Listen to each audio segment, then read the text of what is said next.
Assalamualaikum warahmatullahi wabarakatuh. Halo semuanya, saya Septi Lestari dengan NIM 2100111111000308. Di video tugas kali ini saya akan membahas penyelesaian sengketa antara Rusia dan Ukraina. Untuk kalian lebih tahu selanjutnya, yuk simak videonya. Penyelesaian sengketa antara negara Rusia dan Ukraina. Untuk sebelum itu, kita harus mengetahui latar belakang dari permasalahan dua negara tersebut. Seperti yang kita ketahui, konflik Rusia dan Ukraina sudah lama terjadi. Dulu, Ukraina dan Rusia dan negara tetangga Belarusia menjadi negara adidaya di abad pertengahan. Sebagian besar wilayahnya mencakup Eropa Timur.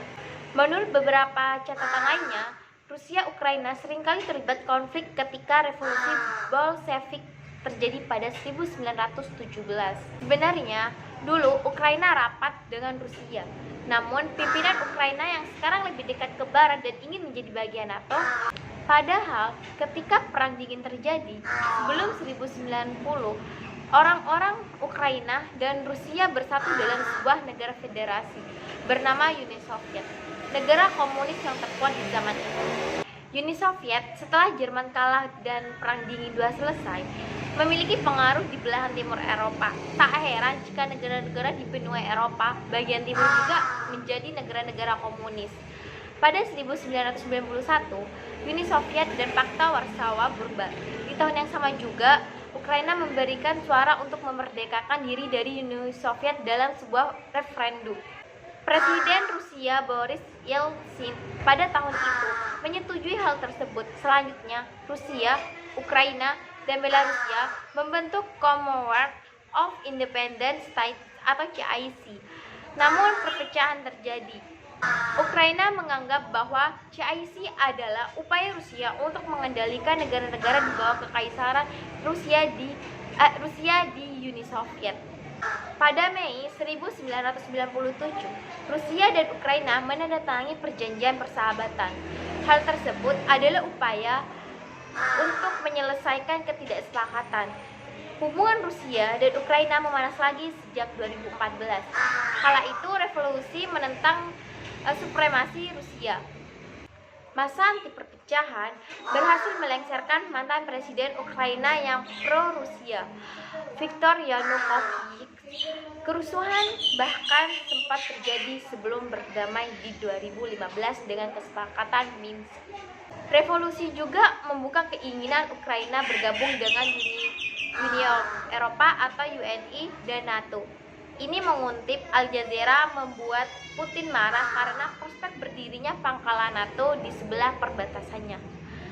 Hal ini juga didukung makin eratnya hubungan sejumlah Eropa Timur dan NATO, sebut saja si Polandia dan negara Balkan. Di Desember, pemimpinan dunia seperti Presiden AS Joe Biden memperingatkan Rusia tentang sanksi ekonomi Barat jika menyerang Ukraina karena laporan yang semakin intens soal militer perbatasan.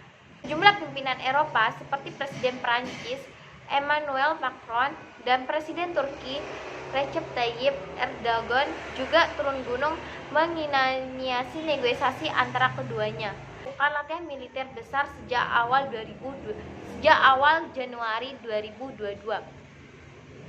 Di sisi lain, Rusia juga melakukan latihan militer besar-besaran sejak awal Januari 2022.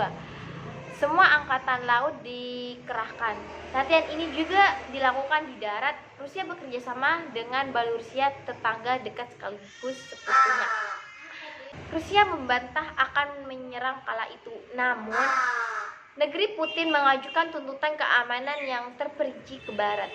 Salah satu poinnya meminta NATO menghentikan semua aktivitas militer di Eropa Timur dan Ukraina.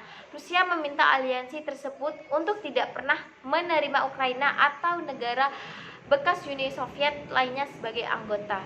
Pada 15 Februari, Putin menegaskan akan menarik semua pasukan dari perbatasan. Ia mengatakan ini saat konferensi pers bersama Kanselir Jerman Olaf Scholz di Moskow, Rusia. Putin mengatakan Rusia tidak menginginkan perang. Menurut dia, Rusia siap mencari solusi dengan Barat. Meski begitu, negara barat melakukan hal ini. Bahkan intelijen NATO di Eropa Timur menyebutkan Rusia mungkin tetap akan menyerang meski terbatas dan menggunakan wilayah pemberontakan Ukraina Timur. Putin mengumumkan operasi militer di Ukraina demi membela separatis di timur negeri itu. Ledakan terjadi di sejumlah kota Ukraina termasuk Kyiv. Jadi, menurut opini saya, penyelesaian sengketa antara Rusia dan Ukraina, kita bisa menggunakan penyelesaian di jalur politik maupun jalur hukum. Tapi berdasarkan latar belakang yang saya ketahui, kasus ini termasuk kasus politik yang dimana Ukraina ingin menjadi negara bagian NATO. Akan tetapi, jika Ukraina bergabung dengan NATO, perbatasan Rusia dan NATO berhimpitan. Dan mungkin dengan menggunakan jalur damai negosiasi, dua negara tersebut bisa damai lagi.